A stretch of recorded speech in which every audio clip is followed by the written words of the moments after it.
Bom, hoje a gente vai mergulhar numa antiga profecia que tem o poder de transformar a dor mais profunda numa promessa. Uma promessa que é tão certa quanto o nascer do sol. É uma jornada que vai do desespero total até a esperança. E ela começa de um jeito bem inesperado, com o som de um choro. Olha só, a gente não começa com uma festa não, pelo contrário. A gente começa ouvindo o eco de uma dor muito, mas muito profunda.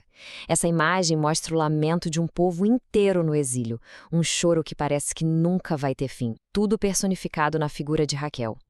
Então, é essa cena de luto, de dor, que é o nosso ponto de partida. É como se fosse a escuridão que serve de tela de fundo para a promessa de luz que está logo ali na frente. E o ponto-chave aqui, sabe, é que essa não é só uma tristeza lá do passado. É uma metáfora muito poderosa para o trauma coletivo. Raquel, chorando pelos filhos, se torna a voz da nação inteira, a voz de todo mundo que já sentiu uma perda que parecia irreparável. Mas o incrível é que é justamente nesse abismo de desespero que surge uma declaração de esperança, uma declaração com a mesma força. Porque nessa história, a dor não tem a palavra final. E aqui vem a resposta direta para todo aquele lamento. E é mais do que um consolo, viu? É quase uma ordem para secar as lágrimas. Por quê? Porque o futuro não tem só uma esperança. Ele tem a garantia de um retorno. A esperança aqui é tratada como uma certeza. Mas qual é a base para uma promessa tão ousada assim? O texto diz que é um amor eterno. Isso quer dizer que a restauração não acontece porque o povo mereceu, sabe? Não é uma recompensa. É uma ação que vem de um vínculo que, segundo a promessa, simplesmente não pode ser quebrado. E a profecia não para por aí. Ela avança. Não basta só prometer que o povo vai voltar. Ela começa a desenhar, com detalhes bem vivos, como vai ser essa vida renovada. E olha, vai muito além de só sobreviver. E aqui, a gente tem uma ilustração brilhante de uma restauração completa. Pensa bem, não é só sobre voltar para uma terra. É sobre reconstruir a alegria, a economia, a cultura. É a vida em comunidade voltando com força total. Essa metáfora é o coração da promessa e é linda demais.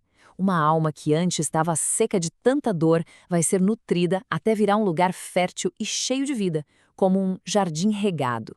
É uma imagem de paz e satisfação que vai muito fundo. Só que a restauração vai ainda mais fundo do que o bem-estar físico e social.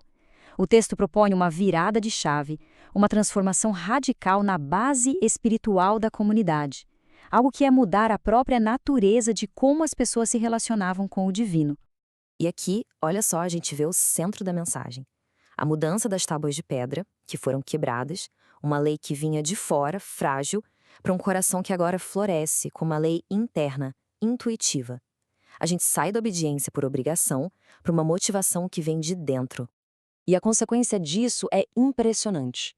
É uma relação direta, pessoal, com o divino, que está acessível para todo mundo, do menor ao maior, sem precisar de intermediário. É uma ideia que torna o espiritual uma coisa íntima e, ao mesmo tempo, universal. Ok, mas vamos ser sinceros. Uma promessa tão gigante assim, feita para um povo que sofreu tanto, a primeira coisa que vem à mente é: isso é bom demais para ser verdade. Como é que se pode ter certeza? Exato. Como um povo que viu suas esperanças serem esmagadas, pode confiar que essa restauração é para valer. A dúvida não é só natural, ela é totalmente esperada, né? A resposta que o texto dá para isso é simplesmente fascinante. Ele não ancora a promessa em sentimentos ou em outras promessas. Ele ancora nas forças mais confiáveis e imutáveis que a gente conhece, as leis fixas do universo. Ou seja, a ideia principal é que essa promessa não é só um desejo ou uma esperança vaga. Ela é apresentada como uma lei fundamental da própria existência. É tão confiável quanto o sol que vai nascer amanhã, tão certa quanto as marés do oceano. E tudo isso deixa a gente com uma reflexão final, né? O que significa para o nosso mundo de hoje viver com uma lei escrita no coração e não só em pedra?